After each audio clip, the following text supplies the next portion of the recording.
সৃজনশীল প্রশ্নের জন্য একটা গুরুত্বপূর্ণ টপিক হচ্ছে প্রস্বেদন। এখন প্রস্বেদন কি সেটা আমরা তোমাদেরকে দেখাবো। এগুলো তোমরা ক্লাস 9-10 পড়ছো প্রস্বেদন। তারপর আমি একটু বলি। আমরা সবাই জানি উদ্ভিদের বিভিন্ন বা যাবতীয় বিপাকীয় কাজের জন্য সে মাটি থেকে কি গ্রহণ করে? মাটি থেকে পানি গ্রহণ করে, অর্থাৎ মাটি থেকে মূল রুমের মাধ্যমে সে পানি গ্রহণ করে। তাহলে এই যে বিপাকীয় কাজের জন্য সে মাটি থেকে যে পানিগুলো গ্রহণ করে, সেই পানিগুলো তার দেহের বিভিন্ন কাজে ব্যবহৃত হয়। আসলে উদ্ভিদ মাটি থেকে মূল রুমের মাধ্যমে যে পানি গ্রহণ করে তার মাত্র 1%, তার বিভিন্ন বিপাকীয় কাজে ব্যবহৃত হয়, অর্থাৎ ব্যবহার হয়, ইউজ হয় মাত্র 1%। বাকি 99% পানি, এই যে বাকি 99% পানি, এগুলো কিন্তু তার জন্য অপ্রয়োজনীয়। এই অপ্রয়োজনীয় পানিগুলো সে কি করে দেয়? বাষ্প আকারে নির্গমন করে দেয়। এই যে উদ্ভিদের প্রয়োজনের অতিরিক্ত পানি বাষ্প আকারে নির্গমন যে করার যে প্রক্রিয়া, এটাকে বলা হয় প্রস্বেদন বা ট্রান্সপিরেশন। সংজ্ঞাটা লিখছি, উদ্ভিদের প্রয়োজনের অতিরিক্ত পানি বাষ্প আকারে নির্গমন করার প্রক্রিয়াকে প্রস্বেদন বা ট্রান্সপিরেশন বলে। অ্যাকচুয়ালি এই যে প্রস্বেদন প্রক্রিয়া যে পানি বের হয় সেটা উদ্ভিদের শোষিত পানির কয় পার্সেন্ট? 99%। এখন দেখো প্রস্বেদন প্রকারভেদ, কিসের মাধ্যমে সে কি করে? এই পানিগুলোকে বের করে। যাদের মাধ্যমে বের করে তাদের সবাইকে একসাথে বলা হয় বায়বীয় অঙ্গ। এদেরকে কি বলা হয়? বায়বীয় অঙ্গ। তাদের সবার একটা কমন নাম আছে, সেটা হচ্ছে বায়বীয় অঙ্গ। কি কি বায়বীয় অঙ্গ আছে? একটা হচ্ছে পত্ররন্ধ্র, অর্থাৎ প্রকারভেদ হচ্ছে পত্ররন্ধ্রীয় প্রস্বেদন, লেন্টিকুলার প্রস্বেদন, ত্বকীয় প্রস্বেদন। এবার আমরা এদেরকে নিয়ে আলোচনা করব। ত্বকীয় বা কিউটিকুলার প্রস্বেদন, এটা নিয়ে আমি আগে বলি। ত্বকীয় বা কিউটিকুলার, কিউটিকুলার কথার আসছে কিউটিস থেকে। এই কিউটিস কথার আসছে কিউটিন থেকে। কিউটিন মানে হচ্ছে ত্বক। উদ্ভিদের যে ত্বক আছে বা উদ্ভিদের যে বাকল আছে, সেই বাকলের উপর লিপোপ্রোটিন জাতীয় পদার্থের একটা আস্তরণ পাওয়া যায়। লিপোপ্রোটিন জাতীয় পদার্থের আস্তরণ। এই লিপোপ্রোটিন জাতীয় পদার্থগুলোর মধ্য দিয়ে বা এই ত্বকের মধ্য দিয়ে যদি পানি বের হয়ে যায়, ত্বকের মধ্য দিয়ে যদি পানি বের হয়, কিউটিসের মধ্যে যদি পানি বের হয়, তখন তাকে বলা হয় কিউটিকুলার প্রস্বেদন। এখানে একটা কথা বলে রাখি, কিউটিকুলার প্রস্বেদন সাধারণত মরু অঞ্চলে অর্থাৎ উষ্ণ অঞ্চলে, যেখানে ছায়াযুক্ত এলাকা। তাহলে বইটা কয়েকটা লাইন আছে, একটা হচ্ছে মরু অঞ্চল, আবার লিখছে আর্দ্র অঞ্চল বা ছায়াযুক্ত অঞ্চল। তাহলে মরু অঞ্চলে এটা বেশি ঘটে, সব অঞ্চলে ঘটে, তবে মরু অঞ্চলে বেশি ঘটে। টোটাল যে প্রস্বেদন, তার মধ্যে আমরা যে পত্ররন্ধ্রীয়, ত্বকীয় বা লেন্টিকুলার, এর মধ্যে এর 5-10% কোথায় হয়? 5-10% প্রস্বেদন ঘটে ত্বকীয় বা কিউটিকুলারের মাধ্যমে। তাহলে এটা এমসিকিউ জন্য গুরুত্বপূর্ণ লাইন, এটা মাথায় রাখবে সবাই। প্রস্বেদনের মধ্যে সবচেয়ে গুরুত্বপূর্ণ এবং সবচেয়ে বেশি হয় পত্ররন্ধ্রীয় প্রস্বেদন। আমি এখানে লিখে রাখছি এটা কয় পার্সেন্ট? 90-95%। বিভিন্ন এডমিশন টেস্টে, ইভেন মেডিকেল ভর্তি পরীক্ষায় এই লাইন থেকে, এই যে 90-95%, এটা কিন্তু পরীক্ষায় মাস্ট আসবে এরকম একটা এমসিকিউ। সেটা হচ্ছে পত্ররন্ধ্রীয় প্রস্বেদন কয় পার্সেন্ট? 90-95%। আচ্ছা, এটা কোথায় হয়? যেহেতু বলছে পত্ররন্ধ্রীয় প্রস্বেদন, তার মানে পাতাতেই হবে, তাহলে পাতার মধ্যে হবে। তারপরও অনেক সময় কিছু কচি কাণ্ডে, ফুলের বৃতি এবং পাপড়িতে, যারা পাতার মতো অংশ বা উপাংশ, এদের বেলায় পত্ররন্ধ্রীয় প্রস্বেদন অনেক সময় ঘটতে দেখা যায়। তাহলে ম্যাক্সিমাম কোথায় ঘটবে? ম্যাক্সিমাম ঘটবে পাতার মধ্যে। পাতার মধ্যে অনেকগুলো ছোট ছোট অনেক সময় অনেকগুলো কি থাকে? রন্ধ্র থাকে, একদম অসংখ্য রন্ধ্র থাকে। এই যে পাতার মধ্যে যে অসংখ্য রন্ধ্র থাকে, এদেরকেই বলা হয় পত্ররন্ধ্র। এটা হিসাব করে দেখা যায় পাতার প্রতি 1 বর্গ সেন্টিমিটারে, মনে করেন আমি একটা এখানে এলাকা নিলাম, সেটা হচ্ছে 1 বর্গ সেন্টিমিটার। 1 বর্গ সেন্টিমিটার পাতার প্রতি 1 বর্গ সেন্টিমিটার আমি যদি হিসাব করি, তাহলে দেখা যায় প্রতি 1 বর্গ সেন্টিমিটারে প্রায় 60,000 থেকে 60,000টি পর্যন্ত পত্ররন্ধ্র থাকতে পারে। তাহলে পাতার প্রতি 1 বর্গ সেন্টিমিটারে 1000 থেকে 60,000টি পত্ররন্ধ্র কি থাকতে পারে। এটাও এমসিকিউর জন্য খুবই গুরুত্বপূর্ণ একটি লাইন। তাহলে আমরা অলরেডি দুইটা এমসিকিউ পড়ে ফেলছি। সেটা হচ্ছে একটা হচ্ছে পত্ররন্ধ্রীয় প্রস্বেদন কয় পার্সেন্ট? 90-95%। আর পাতার প্রতি 1 বর্গ সেন্টিমিটারে পত্ররন্ধ্রের সংখ্যা কত হতে পারে? 1000 থেকে কয়টি? 60,000টি। এখন এখান থেকে এই যে পত্ররন্ধ্র তোমাকে দেখাচ্ছে, একটা পত্ররন্ধ্রকে আমি যদি বের করে নিয়ে আসি, মনে করি এটা একটা পত্ররন্ধ্র, এটাকে আমি বড় করে একটু জুম করে দেখতে চাচ্ছি, যদি জুম করে দেখতে চাই, দেখবো আসলে পত্ররন্ধ্র এটা কোনো সিঙ্গেল কোনো একটা অংশ নয়। পত্ররন্ধ্র হচ্ছে কয়েকটা জিনিসের একটা সেট। অনেকে মনে করতে পারে রন্ধ্র মানে হচ্ছে ছিদ্র। এটা জাস্ট একটা ছিদ্র নয়, আসলে এটা একটা একাধিক অংশ মিলিয়ে একটা সেটের মতো। এই যে পত্ররন্ধ্রটাকে আমি যদি জুম করে দেখি, কি দেখবো এখানে? একটা সেটের মধ্যে কি দেখবো দেখি। তাহলে আমি একটু নিচে করে আঁকি। পত্ররন্ধ্রের মধ্যে প্রথমে দুই পাশে কিছু কোষ পাওয়া যায়, প্রথমে দুই পাশে কিছু কি পাওয়া যায়, দুই পাশে কিছু কোষ পাওয়া যায়। এদের চারপাশে আরো কিছু কোষ থাকে। আমি টাকার চেষ্টা করি, বারবার করে বলে দিচ্ছি, এগুলো কোনো একটা অংশ নয়, পত্ররন্ধ্র কি নয়, একটা সিঙ্গেল কোনো অংশ নয়, এটা হচ্ছে একাধিক অংশের একটা সেট। আচ্ছা, একটা জিনিস খেয়াল করো, আমি যে একটা পত্ররন্ধ্রকে বের করে নিয়ে আসলাম, এটাকে আমি কি করে দেখবো, এটাকে বড় করে জুম করে দেখতে আছে, তীরচিহ্ন দিয়ে দেখাচ্ছি।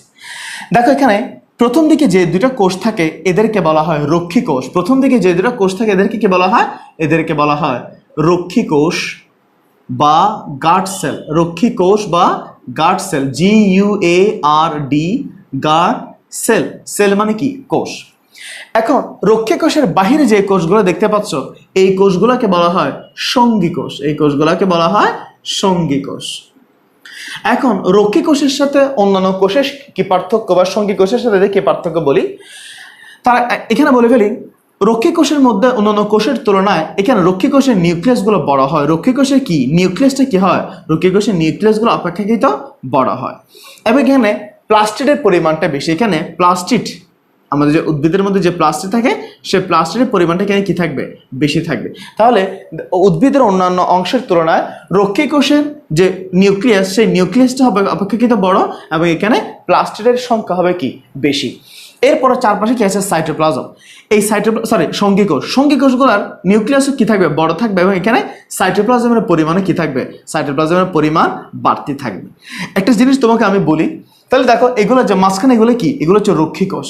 এই রক্ষী কোষের সংকোচন প্রসারণ হলে, যদি কোনো কারণে মনে করো, জাস্ট আমি তোমাদেরকে বোঝাচ্ছি, রক্ষী কোষ যদি কোনো কারণে সংকুচিত হয়, দেখো রক্ষী কোষটা এখানে কি হচ্ছে, সংকুচিত, দুইটা রক্ষী কোষ সংকুচিত হচ্ছে।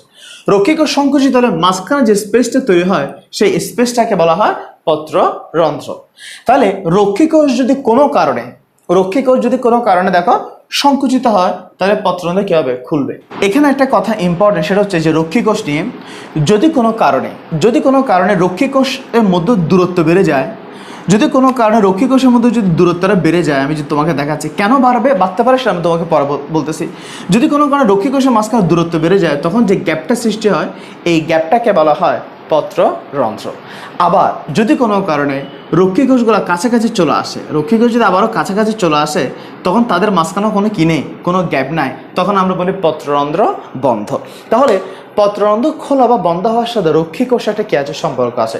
রক্ষী কোষ যদি পরস্পর থেকে দূরে সরে যায়, তখন বলা হয় পত্ররন্ধ্র খোলা, আর রক্ষী কোষ যদি কাছাকাছি চলে আসে, তখন বলা হয় পত্ররন্ধ্র বন্ধ। এখন আমাকে বুঝতে হবে রক্ষী কোষ কেন সংকুচিত হবে বা দূরে যাবে, বা কেন প্রসারিত হবে, সেটা আমাকে দেখতে হবে। এখন দেখো রক্ষী কোষের উপর যেহেতু নির্ভর করে প্রসাধন, আমি এখানে তোমাকে কিছু কথা বলি। এই যে মনে করো, এটা হচ্ছে রক্ষী কোষ, এটা একটা রক্ষী কোষ, এটা একটা রক্ষী কোষ।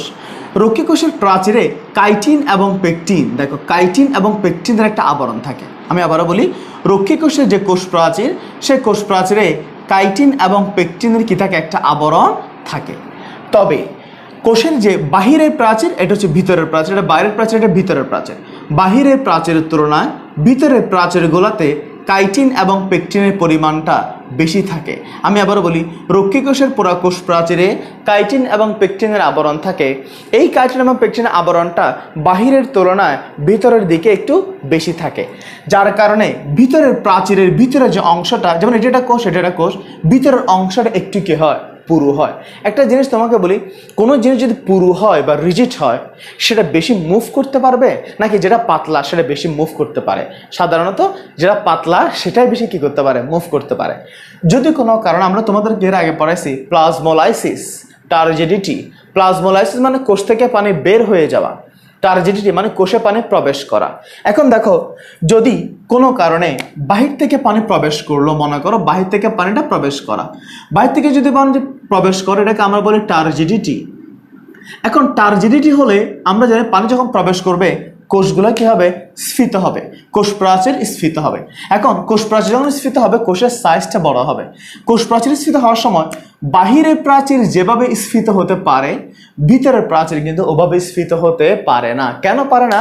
ওই যে বললাম, তার পুরুত্ব বেশি হওয়ার কারণে সে কি করতে পারে না, নড়াচড়া করতে পারে না। এখন যদি টার্জিডিটি হয়, কোষের পানি পরিমাণ বেড়ে যায় তখন কোষ প্রাচীর স্ফীত হয়, স্ফীত হয়ে বাহিরের প্রাচীরগুলো দূরে দূরে সরে যায়। তখন ভিতরে যে প্রাচীরগুলো থাকে দেখো, ভিতরের প্রাচীরগুলো এদিকে আসার বদলে, প্রসারিত হওয়ার বদলে তখন সে কোন দিকে চলে যায়, ভিতরের দিকে অনুপ্রবিষ্ট হয়ে যায়। আমি আবারও বলি, টার্জিডিটির কারণে যখন কোষ প্রাচীর স্ফীত হবে, স্ফীত হলে বাহিরের অংশটা দূরে চলে যায়। একইভাবে ভিতরের যে প্রাচীরটা সেটা বাহিরের প্রাচীরের দিকে ওদিকে অনুপ্রবিষ্ট হয়। কেন? ওই যে ক্রাইটেরিয়া পুরুত্ব বেশি থাকার কারণে তার টানটা ওদিকে বেশি পড়ে যায়। যার কারণে এখানে একটা দেখো, আমি যদি এইভাবে আঁকি, তাহলে এখানে যে একটা প্রাচীর ছিল, এটা এই প্রাচীরটা কোন দিকে চলে গেছে? ভিতরের দিকে চলে যায়। কেন? এটা পুরুত্ব বেশি, যার কারণে সে বাইরে না গিয়ে উল্টে এদিকে চলে আসে, ব্যাকওয়ার্ড করে। তাহলে দেখো এরকম করে ব্যাকওয়ার্ড করে চলে আসে। তাহলে দেখো এটা হচ্ছে টার্জিডি হয়েছে, কোষ প্রাচীর বড় হচ্ছে, বাহিরের প্রাচীর যেদিকে যাচ্ছে ভিতরের প্রাচীর তার দিকে চলে যাচ্ছে, যার কারণে এখানে একটা গ্যাপ তৈরি হয়। এই গ্যাপটাকে বলা আমরা কি বলি? পত্ররন্ধ্র। এখন আমরা কি বলবো? পত্ররন্ধ্র, পত্ররন্ধ্র খোলা। তাহলে পত্ররন্ধ্র খুলবে কখন? যখন টার্জিডিটি হবে, কোষে যখন স্ফীত হবে। তাহলে আমি যদি এভাবে লিখি, H2O প্রবেশ করলো, মনে করো কোনো কারণে কোষে পানি কি করলো? প্রবেশ করলো। কোষে যদি পানি প্রবেশ করে তাহলে পত্ররন্ধ্র কি হবে? খুলবে। অর্থাৎ টার্জিডিটি হলে পত্ররন্ধ্র খুলবে। যদি উল্টা করে বলি আবার, পত্ররন্ধ্র যদি বের হয়ে যায়, এখন সেমভাবে পানি যদি বের হয়ে আসে, সেমভাবে পানি যদি এভাবে এবার বের হয়ে আসে, তখন আমরা কি টার্জিডিটি বলবো? না, তখন বলবো প্লাজমোলাইসিস। তখন বলবো প্লাজমোলাইসিস। অর্থাৎ কোষের কি হবে? সংকোচন হবে। কোষের সংকোচন হলে কোষ প্রাচীরগুলো আবার আগের অবস্থায় ফিরে আসবে। কোষ প্রাচীর তখন আবার আগের অবস্থায় কি হয়ে আসবে? তখন আবার আগের অবস্থায় ফিরে আসবে। অর্থাৎ এদের মাঝখানে কোনো কি নাই? গ্যাপ নাই। তখন বলবো পত্ররন্ধ্র বন্ধ। দ্যাট মিনস পানি প্রবেশ করলে, কোষ প্রসারিত হলে বাহিরের প্রাচীর যেদিকে যাবে ভিতরের প্রাচীর ওদিকে যাবে বলে মাঝখানে গ্যাপ চলে আসে, তখন বলা হয় পত্ররন্ধ্র খোলা। কিন্তু যদি উল্টা হয়, পানি যদি নির্গমন হয়, পানি যদি বের হয়ে আসে, তখন কিন্তু পত্ররন্ধ্র কি হবে? বন্ধ হবে। তুমি জাস্ট এই কথাটা মনে রাখো, পানি কোষের মধ্যে পানি ঢুকলে পত্ররন্ধ্র খুলবে, পানি বের হলে পত্ররন্ধ্র বন্ধ হবে।